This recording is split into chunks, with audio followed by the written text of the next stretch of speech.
إلى من يجمع المال ويلقى فيه أهوالا، سنون العمر ماضية وكأس الموت قد سالا. بسم الله الرحمن الرحيم. الحمد لله رب العالمين، والصلاة والسلام على سيد المرسلين وعلى آله وأصحابه أجمعين. Dear beloved viewers, I welcome you with an Islamic greeting. Assalamu alaikum wa rahmatullahi wa barakatuh. In this episode, we are talking about wealth purification in Islam. And we mentioned in the previous episode that wealth purification is a process of identifying, separating, and channeling any income that is impermissible, that is haram, channeling it to charity for charitable purpose. And I mentioned in that previous program various proof evidences that requires us to be cautious with regards to the income that we are earning, the source of livelihood that we are engaged in.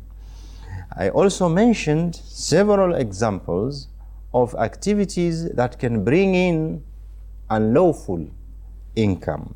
I mentioned, for example, selling alcohol, selling idols, selling cigarettes, selling this black hair shampoo, selling Wixy, and so many other products which are prohibited. Engaging in prostitution, faking certificate to get a job, all these constitute part and parcel of one way or the other of earning haram income. I also mentioned cases of brothers and sisters who might be working in a conventional bank or in a conventional insurance. I also mentioned a case of a brother who might be investing in conventional banks. He puts his cash to conventional banks and earn interest from that money. And I gave a good news that we have Islamic banks which are operating on mudaraba principles and partnership principle and share profit and losses with the depositors. These are the banks that you should invest your money in. But we also have some brothers who are investing their money buying Akiba bonds. You know, in Kenya here, we have this what is called Akiba bond. Okay, it is a government bond for individuals. Okay, for even a poor person to invest in and get interest from that. Now, investing in such kind of instrument is also prohibited. We have other brothers who are investing in mutual funds or in money market funds or in other kind of funds which don't care whether the investment they're putting this money into are halal or haram. So we as a Muslim, we should avoid such kind of practices.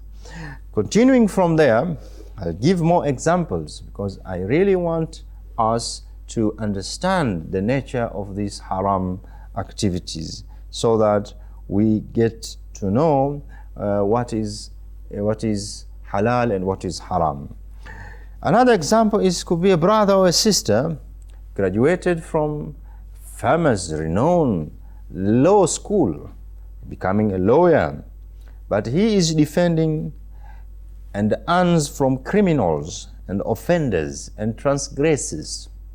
So he graduated, he set up his law firm, and he doesn't care who he is defending, either a criminal or an oppressed person, madhloom or zalim.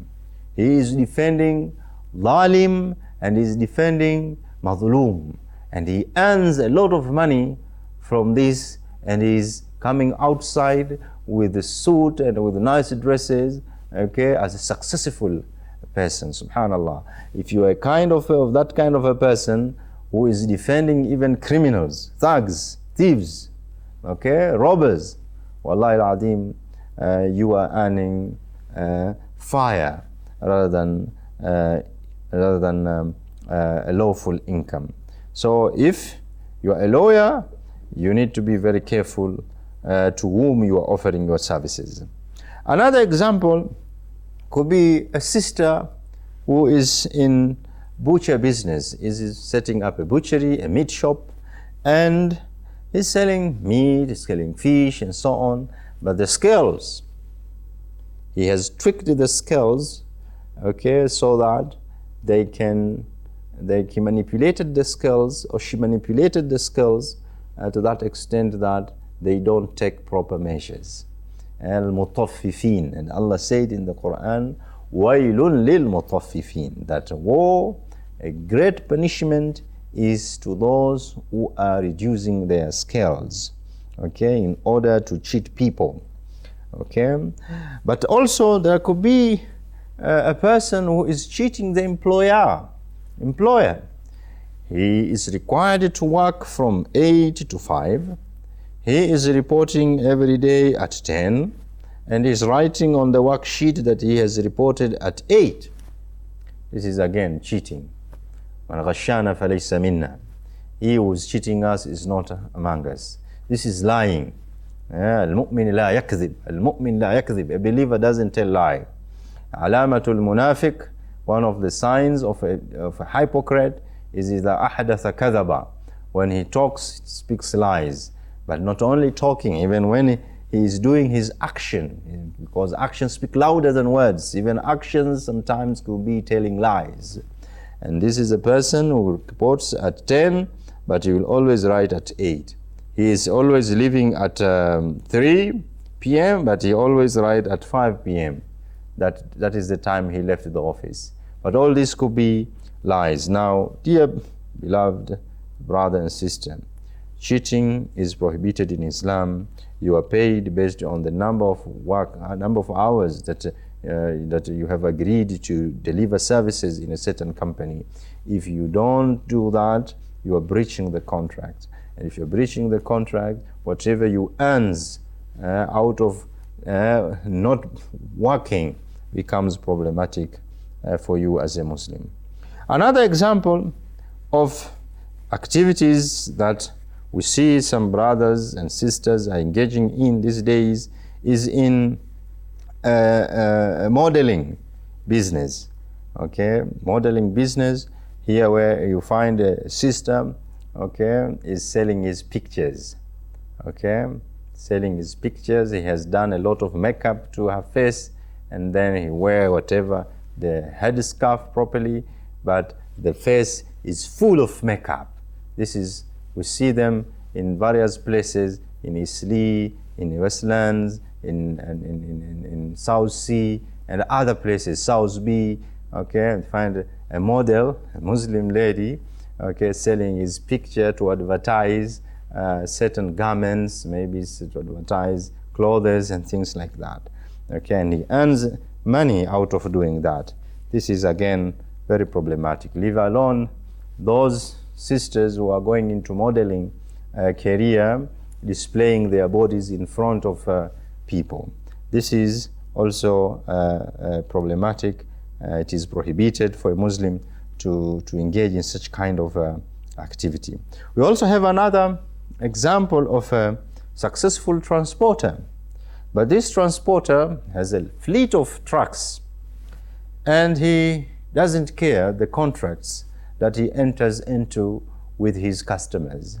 And luckily, he might get a very lucrative contract of supplying alcohol countrywide. So East African Breweries Limited, okay, advertised that they want to hire services of transporter to transport their alcohol all over the country. Now, if you are a Muslim, this is not a business for you to go to. You say, this is haram for me, I cannot be part of this. But unfortunately, we find some negligent Muslims who will go for any kind of services. They will do any transport, they'll transport anything, they don't care. So this is something to be very careful of. Don't engage on transporting prohibited goods. Another case could be a young photographer, a Muslim. He studied a bachelor's of photography, and he is now required to do to take photographs of models, ladies wearing half clothes. They're nude actually. Okay, now you as a Muslim taking photographs of a nude women, okay, is problematic. Same is to a video shooter. You studied your bachelor's degree, okay, in camera shooting or video shooting or other kind of related services. You need to be very careful. Who do you give your services to? If you are going to take a video, okay, shooting a video of prohibited activity, okay, people don't dress properly and so on and so forth, then you need to be very careful with that. It might lead you to earning prohibited income. Another example, which is the last one for this, in order to proceed with the other points, could be a consultant. You have a consulting firm and someone comes and he wants you to do a business plan for his prohibited business. Okay, he wants to be an insurance agent, or he wants to sell alcohol, or he wants to sell other prohibited goods and services. Okay, you as a Muslim, you should be able to say no to these kind of services. Or you are going to do an auditing. You are an auditing firm.